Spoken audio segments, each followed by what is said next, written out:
예수님도 사람으로서 사명 앞에서 막상 두려워서 어찌할 줄을 몰라 염려하고 있을 때 이것을 무엇으로 이겨내셨나 이거예요.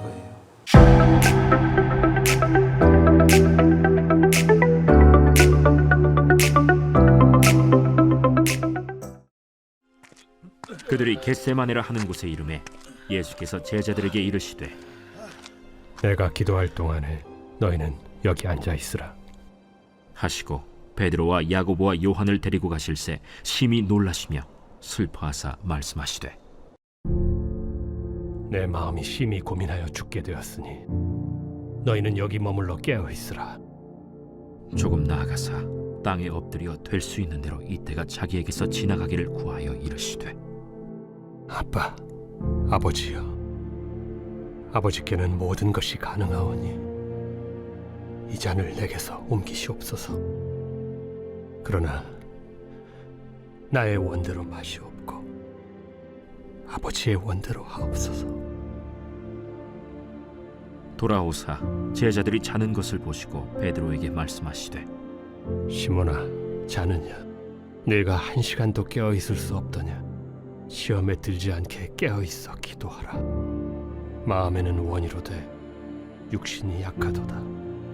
다시 나아가 동일한 말씀으로 기도하시고 다시 오사 보신즉 그들이 자니 이는 그들의 눈이 심히 피곤함이라. 그들이 예수께 무엇으로 대답할 줄을 알지 못하더라.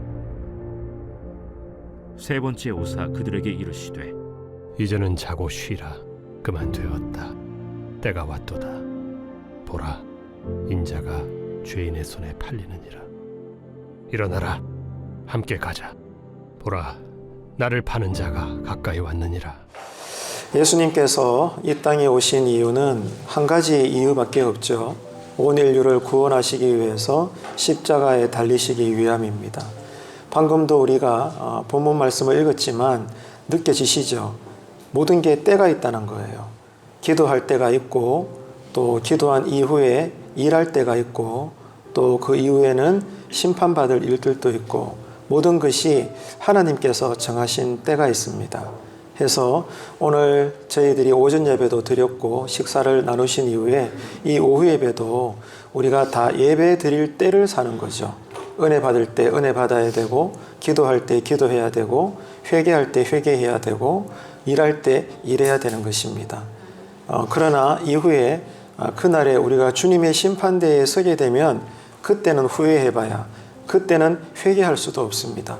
모든 것이 때가 있다는 것을 오늘 이 겟세마네 동산에서 예수님과 제자들 사이에 이 기도라는 매개체를 통해서 하시는 대화를 읽어보게 되면 야, 그렇다. 모든 것이 때가 있다는 것을 우리가 강하게 느끼게 됩니다. 자, 예수님께서 십자가에 달려 죽으시려고 세상의 구원을 위해서 어린 양의 제물이 되시기 위해 이 땅에 오셨는데 이제 때가 되었어요. 이제 곧 십자가를 눈앞에 두고 있습니다. 해서 기도하지 않고서는 예수님도 사명을 감당할 수가 없었기 때문에 겟세마네 동산에 오르셔서 기도하시는 거예요. 근데 오늘 본문을 우리가 또다시 읽었지만 예수님이 누구십니까? 하나님의 본체잖아요. 하나님의 아들이시자 또한 완전한 사람이십니다.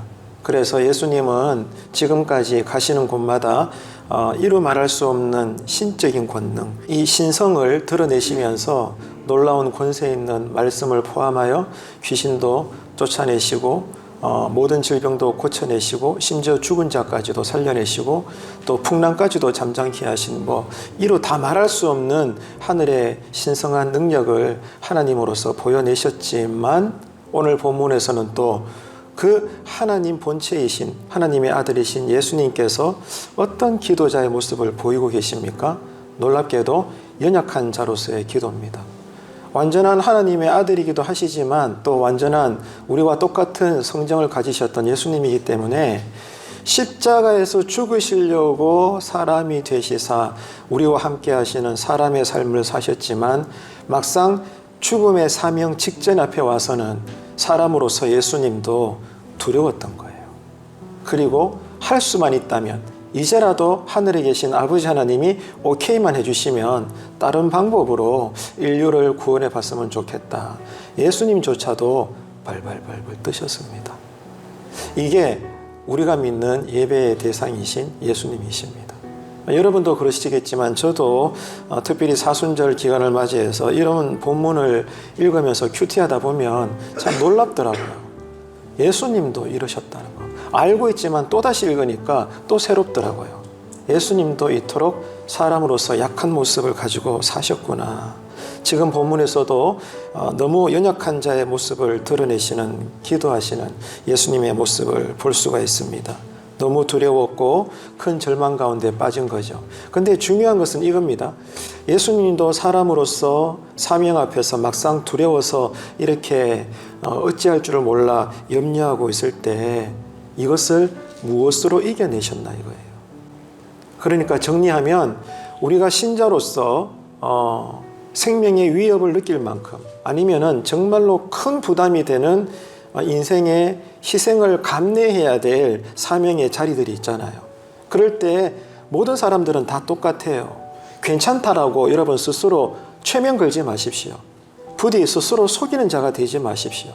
사명을 감당하기 위해서 뻔히 힘들고 눈물 나고 괴롭고 아프고 서러운데 주변 사람들 앞에서 나는 괜찮다. 나는 믿음이 좋으니까.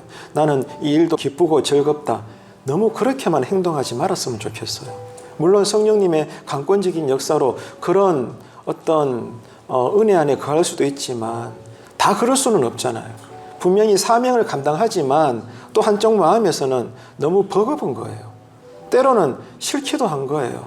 또 하기 싫기도 하고 할 수도 없고 하지만 해야 되고 왜 사명이니까. 이런 여러 가지 감정들이 우리 안에 다 있단 말입니다. 근데 이게 나쁜 게 아니라는 거예요. 하나님도 다 이해하시는 거죠. 근데 중요한 것은 오늘 이렇게 십자가를 눈앞에 두고 겟세마네 동산에서 제자들보다 조금 앞에 나아가셔서 그렇게 염려하고 두려워하고 무서워하면서 예수님께서 그 감정을 쏟아내셨는데 중요한 것은 이런 어두운 감정들, 약한 자의 모습을 어떻게 이겨내셨나 이거예요. 그것은 간절한 기도였습니다. 간절한 기도만이 성도로서의 사명을 감당하게 합니다. 직분자로서의 사명을 감당하게 합니다. 내 안에 어떤 선함이나 노력이나 어떤 자신감 아무것도 소용이 없습니다. 영의 일은요 오직 기도입니다. 한번 따라합시다. 오직 기도. 그 오직이 뭐예요? 간절함이에요. 간절함. 간절히 기도할 때 목사도 목사로서의 사명을 감당하고 장로님, 집사님, 권사님, 성도님 누구든지 간에 초신자이든 평생 교회의 직위 사람이든지 간에 그 사명을 감당할 수 있는 겁니다. 간절히 기도하지 않는다면 오늘 본문도 나오지만 시험에 빠지는 거예요. 기도하지 않으니까 시험은 당할 수 있지만 시험에 들어버리는 거예요. 하지만 간절히 기도하면요 시험은 당할 수 있지만 시험에 들지는 않는 거예요. 이게 하늘과 땅 차이거든요. 성령 충만한 자도 은혜를 모르는 교회 안에 종교인들도요 시험 당하는 것은 똑같습니다. 근데 누군가는 시험에 들지 않고 누구는 시험에 빠지는 거예요. 그 시험에 안 빠지고의 차이점이 뭐냐? 간절한 기도가 있냐 없냐예요. 이게 중요한 겁니다. 그래서 오늘 본문에서 예수님은 이 사순절 넷째 주간을 이제 지나가는 우리에게 이렇게 기도해라라고 기도의 모습을 본으로 보여주고 계시죠. 예수님도 두려워할 수밖에 없었던 이 십자가 직전에서 기도의 자리에서 어떻게 했느냐? 이 두려움을 이겨내고 결국에는 예수님만 감당할 수 있는 사명을 감당하기 위해서 간절히 기도하셨다. 그래서 우리 교회도 교회 이름으로 말할 때 간절한 기도가 회복되고 체험되어지고 나누어지게 되고 가르쳐주고 배우는 그런 교회 신앙이 되기를 축복합니다. 그래서 오늘 본문을 통해서 우리가 알 수 있는 것은 기본적으로 말하자면 두 가지예요. 기도에 대해서. 첫 번째, 기도라는 것은요, 모든 어려움을 극복할 수 있는 힘이 주어진다는 거예요. 기도할 때 성령님이 나에게 파워를 주십니다. 내 스스로의 의지는 약하디 약해도 너무 약해요. 이런 내가 간절히 기도할 때 하늘에서 기름 부음이 내려오는 거예요. 그것이 우리로 어떤 것도 감당할 수 있도록 힘이 되어지고 능이 되어주는 것입니다. 그래서 간절한 기도를 통해서 하나님 보시기에 여러분들이 강한 신자로서의 삶을 살게 되시기를 축복합니다. 그래서 기도는 인생의 신앙에 어떤 어려움이 있을지라도 그것을 넉넉히 극복하고도 남음이 있는 하나님의 힘이 공급되는 시간이다. 그런 자리다. 그래서 기도를 간절히 체험하시는 교회 되고 우리 목장들이 되고 믿음의 가정들이 되고 우리 모두의 심령이 되시기를 바랍니다. 자, 둘째로 기도라는 것은요, 비슷한 말이에요. 이런 모든 절망의 상황에 맞닥뜨렸을 때 피하지 않고 그것을 우리가 싸울 수 있도록, 여러분, 그것을 맞서 싸울 수 있도록 우리에게 담대함이 생긴다는 거예요. 처음에 말했던 그 힘이 바로 우리에게 담대함인 것입니다. 그래서 여러분, 기도하면요, 담대함이 생깁니다. 기도하기 전에는 염려가 많고 불안스럽고 기도하면서도 내 생각이 요동칩니다. 그런데 기도가 길어지고 깊어지고 이제는 이 종교적 언어의 기도가 갈수록 영의 기도로 이제 바꿔지게 되면요, 하나님의 기운이 우리를 덮으시기 때문에 담대함이 생기는 거예요. 그래서 사도행전을 읽어봐도 성경 어디를 읽어봐도 성령이 임하시면 어떤 약한 자라도 담대함이 생깁니다. 그래서 사사기에 얼마 전까지도 우리가 생각해 봤죠. 기드온도 얼마나 소심한 그 당시의 사람이었습니까? 근데 성령이 임하니까 담대해지는 거예요. 저는 저와 여러분이 그런 그리스도인이 되기를 축복합니다. 성령으로 인하여 그 통로가 뭐죠? 간절한 기도예요. 간절한 기도로 담대해지는 그러한 예배자가 되고 기도자가 되고 제자가 되시기를 바랍니다. 이렇게 기도를 통해서 결국에는 여러 가지 어려움을 극복하고 우리에게 주신 사명을 결국 감당하게 되더라. 이런 예수님의 간절한 겟세마네 동산에서의 기도가 우리에게 교훈이 되는 거죠. 그래서 이 시간에는 우리의 삶 속에서 경험하게 되는 절망스러운 것들, 울 수밖에 없는 상황들, 여러 가지 두려움들 누구에게나 있습니다. 여전히 이번 주에도 일어나게 될 겁니다. 하지만 그것을 극복하는 예수님의 기도를 배우자는 거예요. 오늘 본문에서 짧게 말씀을 나눌 텐데 한 3가지 정도 말씀을 드릴 테니까 오전 말씀의 교훈도 기억하시고요. 이 시간의 말씀도 기억하셔서 이번 한 주간이 우리에게 신앙의 유익이 되시기를 바랍니다. 자, 첫째는요. 가정의 문제든 뭐 건강이든 일터, 삶의 여러 가지 문제들이 다반사가 많은데요. 삶 가운데 문제가 생기면 어때요? 내 마음이 답답해집니다. 이거 어떻게 해야 되지? 우리 마음이요, 한없이 고민으로 그냥 넘쳐나는 거예요. 내 마음이 심히 고민이 될 때 세상 사람들은 어떻게 할까요? 기본적으로 술을 의지합니다. 이 알코올이 딱 들어가면 좀 너무 마음이 괴로울 때 이 알코올의 힘이 조금은 우리를 부드럽게 만들거나 조금 이 염려를 좀 가라앉게 하거나 뭐 그렇다고 하지 않습니까? 저야 뭐 술을 안 마셔봐서 모르겠지만 믿거나 말거나죠. 그렇다고 해요. 그러니까 뭐 드라마를 봐도 영화를 봐도 주변 사람들을 봐도 힘들 때 스트레스 받을 때 담배도 많이 피시고 술도 많이 드시잖아요. 왜? 그것을 해야만 내 마음이 조금 견딜 수 있을 것 같으니까. 더 심하면은 뭐 누군가는 막 마약도 하고 막 그렇게 하잖아요. 왜? 그만큼 괴로우니까 그런 거예요. 내 힘으로 견뎌내기가 버거우니까 다른 매개체를 의지하는 거예요. 그래서 그 순간만큼이라도 잊어버리고 싶은 거죠. 충분히 이해가 됩니다. 그런데 여러분, 불신자들은 그렇다 치더라도 예수를 믿는다고 말하는 진리를 알고 있는 저와 여러분들은 달라야 되지 않을까요? 그 달라야 되지 않을까요? 이 말은 우리는 특권을 가지고 있잖아요. 그 특권이 뭐죠? 기도하는 것입니다. 우리 마음이 문드러질 때, 우리가 또 낙심이 되고 좌절이 되고 절망밖에 없는 것 같고 모든 희망이 보이지 않을 것 같을 때, 그때 우리가 할 수 있는 게 뭐예요? 간절히 기도하는 것입니다. 이것이 여러분의 신앙에 체험되어지게 되기를 축복합니다. 그리고 부모로서 자녀들에게 보여지기를 원합니다. 그리고 교회 안팎으로 이것이 서로에게 시너지 효과가 되기를 원합니다. 그럴 때 여러분, 교회는 되는 것입니다. 마음이 심히 고민될 때 뭐 하라? 간절히 기도하자. 이게 우리를 살게 하는 의의 길인 줄로 믿으시기를 바랍니다. 그래서 34절 보시겠어요? 본문 34절 함께 읽습니다. 시작. 말씀하시되 내 마음이 심히 고민하여 죽게 되었으니 너희는 여기에 머물러 깨어 있어라 하시고. 아멘. 자, 여기에 중요한 교훈들이 뭐 많이 나옵니다. 이 시간 다 말할 수는 없지만 예수님조차도 그 마음이 십자가 앞에서 너무 고민이 되어서 죽게 되었을 때, 자, 주변 제자들을 보면서 뭐라고 말씀하시는 거예요? 머물러 깨어 있으라는 거예요. 이게 공동체의 신앙의 파워입니다. 우리 각자가 생활고로 힘들어 마음이 무너지고 괴로울 때요, 나도 견뎌내야 되지만 주변에 있는 믿음의 동지들이 뭐 해야 돼요? 더 가까이 있어서 깨어 있어야 되는 거예요. 그 사람의 형편을 알고 그가 힘들어서 문제 안에 갇혀 있지만 주변에 있는 믿음의 동지들은 신앙적으로 깨어 있어서 그 본인이 문제 안에 갇혀 있기 때문에 지혜를 발휘하지 못하고 분별력이 없을 때 주변 사람들은 여러분 중보 기도하면서 영적으로 케어할 수 있어야 되는 거예요. 이게 교회입니다. 이게 교회 안의 교회로서 목장입니다. 이게 기독교 신앙인 거예요. 지금 우리 교회 신앙은, 가정의 신앙은, 나의 신앙은 이 원리가 적용되고 있는 건가? 우리는 깊이 생각을 해봐야 됩니다. 당사자는 지금 고민이 되어서 죽을 판이라 당사자도 간절한 기도로 이겨내야 되겠지만 더 나아가서 주변에 있는 우리 성도들도 함께 깨어 있어서 때로는 함께 웃고 함께 울고 뭘 특별히 하지 않더라도 옆에 함께 있어주면서 깨어있는 지체들이 되어줄 수 있다면 그 당사자는 그 문제를 쉽게 극복할 수 있는 거예요. 이게 공동체의 시너지입니다. 그래서 함께 은혜 받아야 돼요. 나 혼자 은혜 받는 게 중요한 게 아니라니까요. 함께 예배드리고 함께 은혜 받고 함께 일하고 함께 수고하고 이게 여러분 얼마나 중요한지 모릅니다. 이 사순절 기간에 이 원리가 꼭 체험되어지게 되기를 축복합니다. 그래서 예수님은 이제 십자가 때문에 사람으로 이 땅에 오셨지만 막상 십자가 직전에는 너무 두려워서 죽일 지경에 이를 만큼 괴로워하셨습니다. 이때 예수님이 뭘 선택하셨냐 그 말이에요. 따라합시다. 기도. 예수님이 선택하신 것은 기도였습니다. 여러분도 이번 한 주간에 가정 문제든 뭐든지 간에 삶의 문제로 힘들 때 선택해야 될 것은 기도입니다. 왜?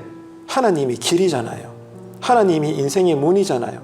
아무리 인생의 문이 닫혀 있어도 하나님이 열면 닫을 자가 없는 거예요. 길이 안 보여도 하나님이 길이 되어주시면 나는 뚫고 나갈 수 있는 거예요. 그래서 인생이 어려울 때 부모로서 자녀 문제 때문에 답이 안 보일 때 뭐가 됐든지 간에 우리가 선택할 수 있는 것은 하나밖에 없습니다. 간절히 기도하는 겁니다. 그리고 주변의 목장원들은 깨어 있는 거예요. 그리고 관련된 중요한 영적인 시너지를 자꾸 이렇게 공급해 줘야 되는 거예요.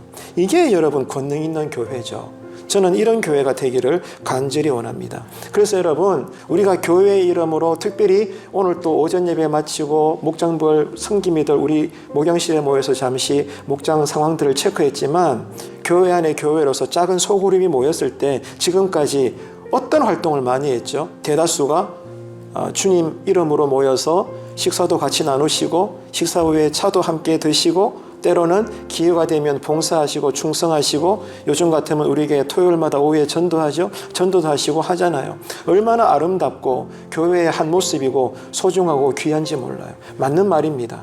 그런데 여러분 거기에 이것만큼은 빠져서는 안 돼요. 교회 이름으로 모였습니까? 목장의 이름으로 모였습니까? 이런저런 소그룹의 이름으로 모였습니까? 모였을 때 여러분 얼마나 간절히 기도하고 있을까요? 우리가 본당에 모여서 전체 회중을 대상으로 통성기도며 여러 가지 기도에는 제법 하지만 목장별로 모였을 때도 때로는 목장원들마다 삶의 문제들이 있는데 함께 깨어 있어서 그 한 사람의 문제가 목장 전체의 문제이기도 하기 때문에 과연 우리는 틈틈이 늘 그럴 수는 없지만 그러나 규칙적으로 틈틈이 정해진 시간에 우리는 5명이 모였던 10명이 모였던 목장원의 이름으로 얼마만큼 차를 마시는 시간만큼이나 식사를 나누는 시간만큼이나 우리는 간절히 함께 기도하는 체험이 있어 왔냐 그 말이에요. 이제 이거를 회복하자고요. 우리 장로님들 계시고 권사님들 계시지만 이 일로 이제 바꾸자고요. 그럴 때 여러분 그게 교회지 않을까요? 교회는 교회다운 일을 해야 되잖아요. 바로 간절한 기도입니다. 그래서 이제 우리 교회도 어떤 부서의 이름이든 뭐 소그룹이든 특별히 목장이든지 간에 모여서 정해진 시간에 때때로 간절히 목장원들의 이름을 불러가며 기도할 때 그때도 은혜 받는 체험들이 우리는 소그룹들마다 있게 되기를 간절히 원합니다. 그게 여러분 놀라운 새로운 교회의 신앙의 바람이지 않을까요? 우리 새해에는 그런 모습들이 많이 일어났으면 좋겠어요. 그래서 기도로 이겨내는 영적인 체험들이 이런 전체 회중을 대상으로도 본당 예배에서도 일어나야 되겠지만 목장별로도 체험되어져야 되고 부서로도 체험되어져야 되고 교사의 이름으로도 체험되어져야 되고 토요 전도대 이름으로도 기도로 준비하면서 거리에 나가야 되고요. 이런 것들이 다 이루어져야 되는 거예요. 한번 따라합시다. 기도로 이겨내는 영적 체험을 하자. 아멘이십니까? 그게 뭐라고요? 교회예요. 병원이 할 수 없고 학교가 할 수 없고 회사가 할 수 없는 교회만이 할 수 있는 루트라고요. 이 일을 우리가 해야 되는 것입니다. 그런 왜 이런 수고를 해야 되는가? 다른 이유 없죠. 하나님은 어떤 분이에요? 이런 성도들의 기도를 들으시는 분이에요. 그런 하나님이에요. 성도들의 눈물의 기도에 하나님은 어떤 분이다? 반드시 응답하시는 분이다. 간절히 기도할 때 하나님은 우리의 기도를 들으시고 반드시 하나님의 뜻대로 응답하시는 분이에요. 그렇기 때문에 우리는, 교회는, 성도는 기도에 목숨을 거는 거죠. 그런 교회가 되면서 우리가 하나님께 하나님 우리 교회를 불쌍히 여겨주십시오 라고 해야 되지 않을까요? 이게 여러분 중요한 것입니다. 자, 두 번째 우리에게 보여주시는 예수님의 기도는요, 이런 모습이었어요. 진실한 기도였습니다. 따라합시다. 진실한 기도. 첫 번째는 뭐였어요? 마음이 심히 고민될 때 기도해야 된다. 두 번째는 다시 한번 따라합시다. 진실한 기도. 자, 36절 함께 보시겠습니까? 제가 읽을게요. 이르시되 아빠 아버지여, 아버지께는 모든 것이 가능하오니 이 잔을 내게서 옮기시옵소서. 자, 아버지께서는 가능하시니 아버지와 나 사이에 약속은 했지만 막상 내가 죽으려고 하니까 이건 아닌 것 같아요. 하나님 아버지, 아빠 아버지요, 우리 다른 방법으로 우리 인류를 구원해 봅시다 라고 지금 예수님이 어떻게 기도의 모습을 보여주셔요? 솔직한 기도, 진실한 기도를 하고 계시다는 거예요. 꾸밈이 없어요. 거룩한 척하지 않아요, 여러분. 하지만 우리는 어느 순간 오랜 세월 동안 교회 안에서 사람들 사이에 어떤 것을 체득을 했는가 하면 척하는 걸 체득했어요. 자꾸 나는 기쁘지 않은데 기쁘다는 가면을 쓰는 거예요. 나는 지금 행복하지 않은데 행복하다는 가면을 쓰고 있는 거예요. 왜? 그래야 내가 믿음이 있는 것처럼 인정을 받으니까. 이해가 되시나요? 아닌 것 같지만 정도의 차이인데요. 우리 안에 이런 딜레마가 다 있습니다. 다 가면을 쓰고 있어요. 종교적 가면을 쓰고 있다고요. 나는 지금 문드러지는데, 나는 누가 툭 건드리기만 해도 눈물이 와르르 쏟아질 판인데 사람들 앞에서는 아닌 것처럼 그냥 기쁜 미소를 취하고 있어요. 이해는 돼요. 그럴 필요성이 있는 것도 압니다. 하지만 그게 능사가 아니에요, 여러분. 왜 목장이 필요합니까? 왜 구역이 있어야 돼요? 다른 데서는 내가 많은 것들을 토로하지 못해도 소그룹 믿음의 동지들과 함께 있을 때는 정말로 내 마음의 속사정을 가족에게 이야기하듯이, 아니 가족한테도 말할 수 없는 것을 영의 피를 나눈, 그리스도의 보혈을 피로 나눈 우리 성도들 사이에서는 나눌 수 있어야 되지 않을까요?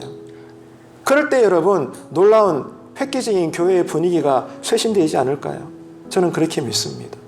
지금 우리 교회 안의 목장들 안에서는 과연 어떤 영적인 교제가 지금까지 흘러가고 있는 것인가?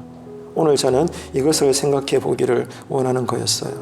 예수님조차도 솔직한 기도를 드리고 있습니다. 진실한 기도를 드리고 있는 거예요. 십자가 지기가 두렵다는 거예요. 그래서 여러분, 저는 옛날 때도 청년 시절에도 선배들로부터, 간사님이나 목회자로부터 그런 훈련을 많이 받았는데 지금도 저는 그것이 맞다고 봐요. 저 혼자 기도할 때는요, 저도 가감없이 기도합니다. 하나님, 나 이거 때문에 짜증이 나요. 나 저 사람 때문에 괴로워요. 나는 이 일로 나는 하나님한테 실망했어요. 저는 거침없이 제 감정을 쏟아냅니다. 그리고 끝에 가서는 제 뜻대로 마시고 제 마음에 안 들지라도 저와 다르게 주님 응답하신다면 제가 그것을 받아들이게 하소서. 왜? 당신의 뜻이 완전하니까. 그만큼은 저도 아니까. 저는 그렇게 기도를 배웠습니다. 지금 생각해도 성경의 원리를 따져볼 때 그 기도는 건강한 기도라고 믿습니다. 여러분 어떻게 기도하십니까? 정녕 혼자 기도할 때도 어쩌면 종교적인 옷이나 가면을 쓴 채 혼자 기도하는 순간에도 가식적인 기도를 드리고 있지 않습니까? 안 그러셨으면 좋겠어요. 솔직한 기도, 정직한 기도. 하나님, 나 이것 때문에 괴로워요. 눈물 나요. 나는 의심스러워요. 정녕 하나님이 계신지 나 모르겠어요. 하나님 어떻게 하실래요? 여러분, 이런 모습들이 우리의 기도를 건강하게 합니다. 예수님도 보십시오. 아니, 두말할 것 없이 본문을 다시 보라고요. 예수님도 이렇게 말씀하셨잖아요. 할 수 있다면 이 잔을 옮기시옵소서. 완전한 사람으로서 예수님도 얼마나 싫었으면, 얼마나 두려웠으면 여러분 이런 기도의 표현이 나왔을까요? 진실한 기도를 드렸다는 겁니다. 근데 놀랍게도 하나님은 이런 진실한 기도를 더 좋아하신다는 거예요. 여러분도 자녀 키워보셨잖아요. 어떤 모습이든지 자녀가 진실된 그 마음의 이야기를 끄집어낼 때 부모는 안도해야 합니다. 부모는 자식들이 학교에서 어떤 일이 벌어진지 모르잖아요. 근데 눈빛을 보니까 뭔 일이 있긴 있어. 근데 물어봐도 애들이 이야기를 안 해. 그럴 때 엄마 아빠 마음이 어떨까요? 답답한 거예요. 분명히 저 아이가 학교에서 뭔가 문제가 있는데 물어보면 이야기를 안 해. 왕따를 당하나? 학교 폭력을 당하고 있나? 피해자인가? 오만 생각이 막 다 드는 거예요. 그죠? 근데 자녀들이 엄마 아빠를 신뢰하기 때문에 가정에만 들어오면 마음에 있는 응어리를 다 끄집어낸다? 엄마 아빠 마음이 얼마나 한결 가벼워지겠습니까? 문제를 풀 수 있는 이야기를 들었으니까. 그런 거예요.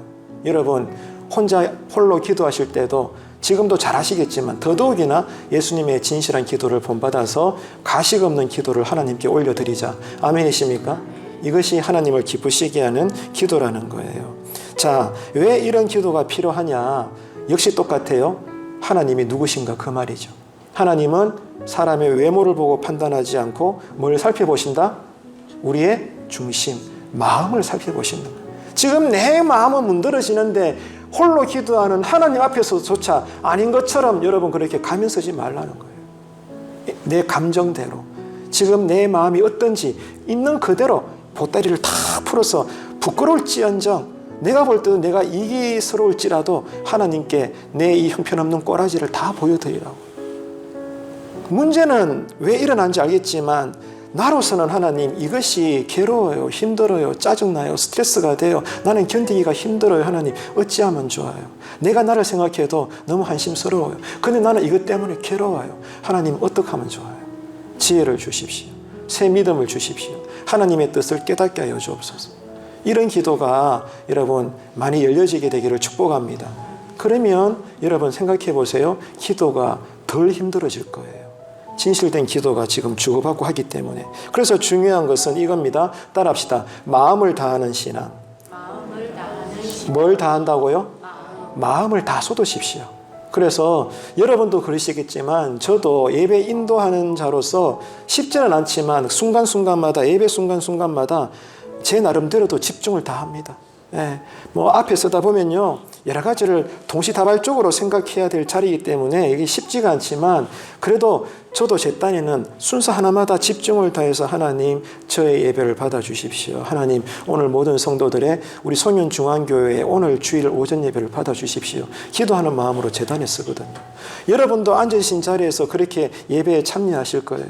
중요한 것은 마음을 다하고 뜻을 다하고 힘을 다해서 기도가 되었든 말씀 공부가 되었든 예배가 되었든 성김이 되었든 식사를 나누는 것도 마음을 다하는 신앙으로 살아내시는 신앙생활 되시기를 축복합니다. 자, 세 번째 겟세마네 동산에서 예수님이 우리에게 보여주셨던 기도는요 위탁하는 기도입니다. 따라합시다. 위탁하는 기도. 맡기는 기도예요. 그죠? 의지하는 기도죠. 자, 36절 후반절 보십시오. 그러나 내 원대로 맛이 없고 누구의 원대로? 아버지의 원대로 하세요라고 예수님께서 지금 고백하고 있죠. 기도가 뭐예요? 왜 기도해요? 힘드니까. 내 능력으로 지금 이 문제를 풀 수 없으니까 기도하는 거 아니겠습니까? 사실 근본적으로 하나님과 나 사이의 기도는 대화이고 사랑의 교제이고 어떤 꼭 일이라는 것이 매개체가 될 필요는 없지만 현실이라는 것이 우리 편에서 현실이라는 것이 가정의 문제, 일터의 문제, 건강의 문제, 신앙의 문제 산 넘어 산이잖아요. 그죠? 그래서 우리 편에서 하나님께 나아가는 기도라는 것은 원천적으로는 내 필요를 하나님께서 채워달라는 거예요. 이 문제를 해결해 달라는 거예요. 내 뜻을 하나님께 아뢰는 겁니다. 내가 원하는 소원이 있잖아요. 내 안에서 나오는 간절한 소망이 있잖아요. 이게 꼭 신앙적인 것이 아니더라도 그죠? 세상적인 것이든 윤리적인 것이든 뭐든지 간에 내가 원하는 삶의 모습이 있잖아요. 이것이 정말로 악한 것이 아니라면 하나님 들어줄 수 있잖아요. 나 지금 가난한데 물질의 복 주셔도 되잖아요. 그거 은사라면서요. 좋아요. 나한테 물질의 은사를 주세요. 제가 어떻게 살 것인가 하나님 보십시오. 정말로 목사님 저번에 말씀하신 것처럼 하나님 나에게 물질의 은사를 주시면 대부분은 내가 지역 사람을 위해서 쓸게요. 내가 그렇게 안 하나 보시라고요. 저한테 돈을 주세요. 저한테 건강 주세요. 저한테 지혜를 주세요. 저한테 재능을 주세요. 여러분 정말 우리에게 필요한 기도잖아요. 부모로서 내 자식 취직되게 해주세요. 결혼하게 해주세요. 아기 놓게 해주세요. 많은 기도 제목들이 있잖아요. 누구도 예외가 없잖아요. 그래서 기도라는 것은 가장 먼저는 딴 거 말할 필요 없어요. 내 마음과 내 삶에서 일어나올 수밖에 없는 간절한 소망을 하나님께 아뢰는 것입니다. 그게 우리 편에서는 기도의 출발이죠. 근데 중요한 것은 마침표입니다. 출발은 그렇게 했지만 나보다 나를 더 잘 아시고 내 생각은, 나의 간절한 소망은 완전하지 않잖아요. 아무리 내가 그것을 원해도 완전하지 않잖아요. 그런데 나를 향하신 하나님의 생각은 완전하잖아요. 믿으시면 아멘 합시다. 그렇기 때문에 기도의 시작은 나의 소원을 아뢰지만 기도의 끝은 뭐예요? 내 원대로 마시고 아버지의 원대로 하시옵소서. 왜? 나를 향하신 또 그렇게 하실 하나님의 계획과 일하시면은 실수가 없기 때문입니다. 그래서 여러분, 기도의 마지막은 하나님의 뜻에 맡겨드리는 거예요.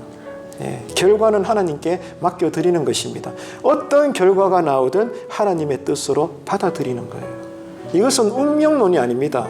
다른 성격이죠. 그래서 여러분, 이 기도의 원리를 어렵지 않죠? 다시 한번 기억하셔서 이번 한 주간에도 기도의 시작과 기도의 끝이 함께 균형을 이룰 수 있는 그런 영의 기도가 되시기를 축복합니다. 여러분, 그래서 하나님의 생각과 내 생각은 다르기 때문에 사람의 생각에는 실수나 실패가 많지만 하나님의 생각은 완전하기 때문에 예수님께서 우리에게 보여주신 기도는 하나님께 위탁해 드리는 기도였다. 그래서 여러분, 이렇게 믿음으로 기도를 갈무리 하시는 한 주간의 기도의 생활이 되시기를 축복합니다. 그런데 중요한 것은 이겁니다. 여러분, 집중해 주세요. 우리가 간절한 기도를 드리는 것도 중요하고 마음이 괴로울 때 기도의 습관의 삶을 사는 것도 중요한데 이 세 번째 교훈처럼 무엇보다도 중요한 것은 내가 아뢰 것을 다 아뢰고 난 다음에 마지막에 가서는 하나님 뜻대로 하시옵소서 기도하게 될 때 이게 어떤 역사가 나타난 줄 알아요? 정말로 내 삶의 주인은 하나님이심을 내가 고백하게 됩니다. 내 뜻대로 하나님이 내 인생을 허락해 주시지 않더라도 다른 건 몰라도 정녕 하나님은 내 인생의 주인이시다. 나는 세상에서 성공하기를 원하여 간절히 기도했지만 쉽게 예를 들면 내 소망과 달리 하나님은 나를 여전히 허물어뜨려 주셨을지라도 따라합시다. 그리 아니하실지라도 하나님이 내 삶의 주인이시고 나를 여전히 실패하게 하신 하나님이실지언정 그 하나님은 여전히 나에게 선하신 분이다. 이 고백이 나올 수 있는 거예요. 어떤 기도가 이루어질 때? 위탁하는 기도가 될 때. 내 뜻대로 하나님께 소망의 기도를 드렸지만 마지막에 가서는 내 원대로 마시고 하나님 원대로 하시옵소서. 정녕 이게 진심이고 이 기도대로 산다면 하나님이 당연히 우리 삶의 주인이 되어 주시지 않겠습니까? 그죠? 그래서 여러분, 잘 되게 해주셔도 감사하지만 내가 잘 되지 아니할지라도 여전히 하나님은 내 삶의 주인임을 우리는 고백하면서 힘들지만 그러나 내 영혼은 진리 안에서 흔들리지 않을 거예요. 이 기도 체험이 목장들 안에서 일어났으면 좋겠어요. 한두 명 성도님들 사이에서도 신앙의 간증거리가 되었으면 좋겠어요. 이것이 토요 전도대로도 흘러가 불신자들에게 전달되어지는 예수님의 소개장이 되었으면 좋겠어요. 이런 교회가 되기를 주님의 이름으로 축복합니다. 여러분, 그래서 말씀을 맺겠는데요. 아일랜드의 한 청년이 결혼식을 앞두고 있었는데 약혼녀를 잃어버리게 되었습니다. 얼마나 슬픔과 좌절이 컸겠습니까? 그런데 이 청년은 이 고난이 끝난 지 얼마 되지도 않았는데 어머니가 중병으로 누워버리게 된 거예요. 사랑하는 여자친구도 죽어버리고 어머니마저 이제 생사를 오가는 오늘 내일 하는 그런 중차대한 문제에 빠져버리게 된 겁니다. 그래서 이 청년이 할 수 있는 건 뭐예요? 선택할 수 있는 건 뭐예요? 살려달라고 기도하는 것밖에 없죠. 그래서 간절히 무릎을 꿇고 밤낮으로 하나님께 부르짖었답니다. 살려달라고. 그래서 우리 어머니 고쳐주시면 내가 평생 주님을 위해 살겠노라고 그렇게 서원하기도 했답니다. 그래서 하나님은 이 청년의 눈물의 기도를 들으시고 어머니의 병을 고쳐주셨대요. 이후에 청년은 이런 하나님의 은혜가 감사해서 위대한 찬송시를 지었습니다. 그 찬송이 뭘까요? 여러분, 찬송가 펼쳐보십시오. 찬송가 369장입니다. 자, 여러분 정리합시다. 십자가를 앞에 두고 예수님도 사명 앞에서 인간적으로 흔들리고 괴롭고 눈물 나고 한숨 지을 때 예수님의 선택은 뭐였다? 따라합시다. 간절한 기도. 세 가지 기도였습니다. 첫째는 뭐예요? 마음이 심히 고민될 때 뭐 하라? 기도하기로 선택하라. 아멘이십니까? 예, 기도하기로 선택하세요. 사람 누가 나를 도와주나 둘러보기 전에 그것도 해야 되지만 먼저는 기도입니다. 기도하기로 선택하세요. 힘들 때. 두 번째 예수님의 기도는 뭐였어요? 진실한 기도. 따라합시다. 진실한 기도. 예, 세 번째 기도는 뭐예요? 위탁드리는 기도. 따라합시다. 위탁기도. 여러분 이 세 가지 예수님의 기도를 꼭 기억하셔서 이제 우리 삶의 기도가 되셔서 하나님의 위로와 치유와 새롭게 하시는 권능, 영권, 물권, 인권, 고난의 복까지 다 받아 누리시고 극복하시고 이겨내시는 교회 신앙 되기를 주님의 이름으로 축원합니다. 기도하겠습니다.